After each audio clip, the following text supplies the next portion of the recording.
எங்கள் தெரு எங்கள் கதை எப்படின்னா இது வந்து மற்றவங்க இப்போ ஒருத்தவங்க வேற ஒருத்தவங்க ஃபோட்டோ எடுத்தாலோ இல்லை வந்து வேற ஒருத்தவங்க எக்ஸ்பிளைன் பண்ணாதோ இது சரியா இருக்காது. இது நம்மளா எடுக்கணும், நம்மளா சொல்லணுன்றதுக்கான சரி. நான் அதை க்ளீன் பண்ணி நான் அதில் 5 ரூபா வருதா நான் அதில் சாப்பிட்டுக்கிறேன்னு சொல்லி அந்த மாதிரி வேலை செஞ்சுருக்காங்க.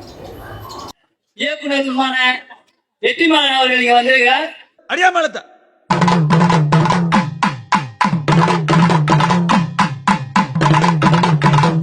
இங்க இருந்து பார்த்த ஒவ்வொரு போட்டோகிராஃபுமே ஒரு ஒரு ஒரு ஸ்லைஸ் ஆஃப் லைஃப், ஒரு மொமெண்ட் இருக்கு அதில் கேப்சர் பண்ணப்பட்டிருக்கு. Every photographer has so much to say about each and every photograph. அவங்க எடுத்த ஒரு புகைப்படத்துக்கு பின்னாடி இருக்கிற மிகப்பெரிய ஒரு கதையை